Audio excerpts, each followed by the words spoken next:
E aí, lindezas, tudo certo?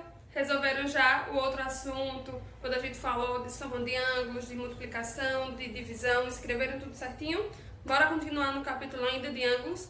Então vamos embora, vem comigo. Ó, preste atenção. Isso aqui nós já falamos um pouquinho em sala de aula, que é sobre os tipos de ângulos. Eu vou só recapitular um pouquinho com vocês, tá bom? Então, ó, preste atenção. Quais são os tipos de ângulos que a gente já conhece? Por isso que eu coloquei aqui no cantinho. Nulo, agudo, reto, obtuso e raso. Vou até usar aqui os meus lápis como exemplo. O que é um ângulo? Né? Ângulo é a abertura formada pelo encontro de duas semi-retas. Isso a gente já falou em sala de aula. Então vamos fazer de conta que aqui são duas semi-retas. Quando elas se encontram, vai formar alguma abertura. Quando essa abertura não existe, é inexistente, o ângulo é nulo. Então, ó, eu tenho aqui as duas semi-retas se encontraram, ângulo nulo, ok? Depois temos o ângulo agudo. O que é ângulo agudo? Quando começa a abrir um pouquinho, sendo que essa abertura é menor que 90, certo? Então, isso é o ângulo agudo, um ângulo menor que 90. Um ângulo reto, que a gente já falou, eu falei neste instante, né, na verdade, é um ângulo justamente bem retinho, forma um ângulo de 90 graus, isso aí. O próximo, ângulo obtuso, é quando é um pouquinho maior que 90, né? Quando chega a ser maior que 90. E o ângulo raso, que é o ângulo de meia volta, que forma um 180, isso aí. Então, ó, duas coisinhas que eu quero que preste atenção. Quando tá assim e quando tá assim. Muitas vezes pode haver uma confusão. Quando vocês perceberem que no desenho de um livro, de uma questão, tá os dois voltados para um lado, as duas semi-retas, voltado para o mesmo lado, significa que é ângulo nulo. Quando está uma para um lado, outra para o outro, significa que é um ângulo raso. Agora a gente vai falar de uns nomezinhos um pouco diferentes. Esse nós já conhecíamos, sendo que agora nós vamos falar de... Eu coloquei aqui 3, mas nós vamos falar de 5, na verdade. E eles já trazem os nomes mais diferentes. Eu peço que prestem atenção, que copiem. E depois nós vamos tirando as dúvidas. Primeiro, ângulos congruentes. O que são ângulos congruentes? Eu desenhei dois ângulos aqui, o ângulo B, né, o ângulo ABC ou CBA, ou só o ângulo B, a gente já falou isso, já conversou sobre isso. E o ângulo CDE, ou só o ângulo D, que também é 20 graus. Eles estão desenhados para direções diferentes, porém tem o mesmo valor, que é de 20 graus. Então eles são chamados de ângulos congruentes. Olha como eu coloquei aqui, o ângulo B, lembra que para caracterizar ângulo, coloca o circunflexo, e o ângulo D. E existem 3 tracinhos aqui no meio. Esses 3 tracinhos aqui no meio é o símbolo de congruência, certo? Segundo tipo de ângulos, nós temos o ângulos adjacentes. Fiz esse desenho aqui, né? Vou fazer uma perguntinha. Quantos ângulos tem aqui nessa figura aqui? Vou esperar, viu? 1, 2, pensaram? Eu espero que tenham pensado corretamente. Nós temos 3 ângulos. Como assim? Primeiro, ângulo AOE. Segundo, EOF. E o terceiro, o todo, ó, o AOF. Mas observe que eu pintei de cores diferentes aqui. Ó. Eu tenho um ângulo, que eu chamei de AOE, e o outro ângulo é OF. E eu disse que eles são adjacentes. Então, escreve aí a característica de adjacente. Adjacente tem um lado em comum. Que lado é esse?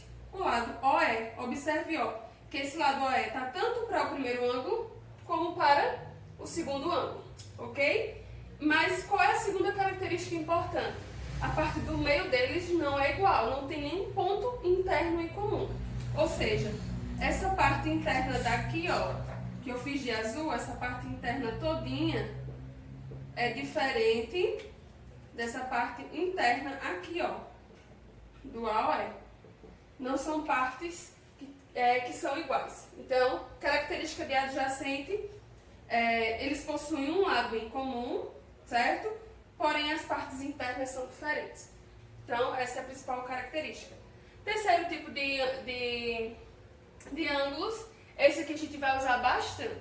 Então, a gente usa muito essa sigla, OPV. O que significa OPV? Já tem aqui, né? Dá para filar. Opostos pelo vértice.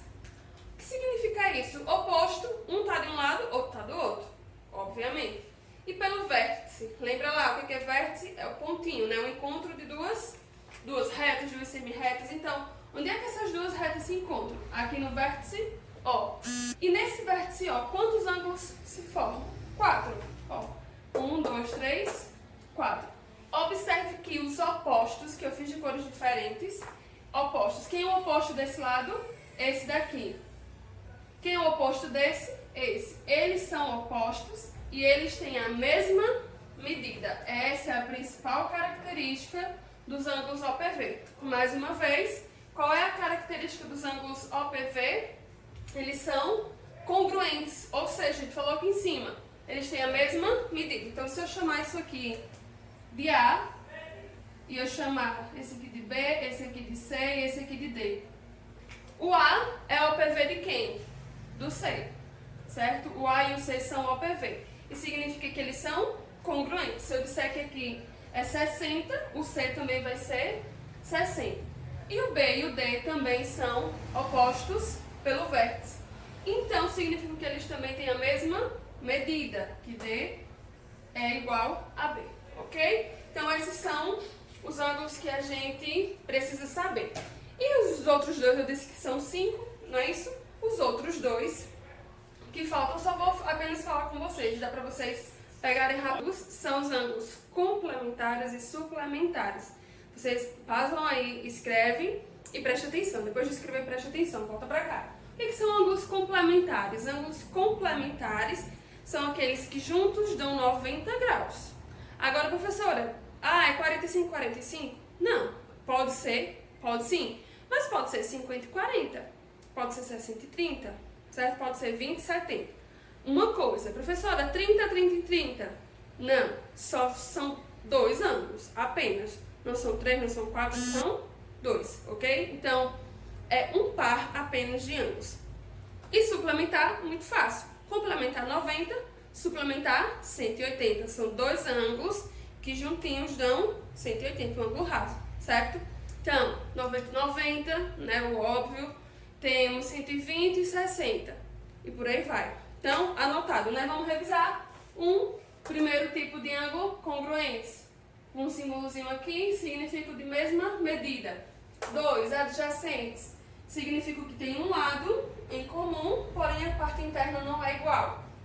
Terceiro ponto, que é um dos que eu destaquei, que eu disse que era super importante, que são os ângulos OPV. Significam que eles são opostos, por um vérticezinho no meio, e que eles têm a mesma medida, que são iguais. Ou seja, A é OPV a C, e eles têm a mesma medida. D é OPV a B, e eles têm a mesma medida. E os outros dois, complementares e suplementares. Complementares, os dois dão 90 graus. Suplementares, os dois dão 180. Ok? Então, guarda aí a nota e vamos terminar o nosso capítulo sobre ângulos. Falta só um pedacinho para a gente estudar e a gente terminar esse capítulo, tá bom?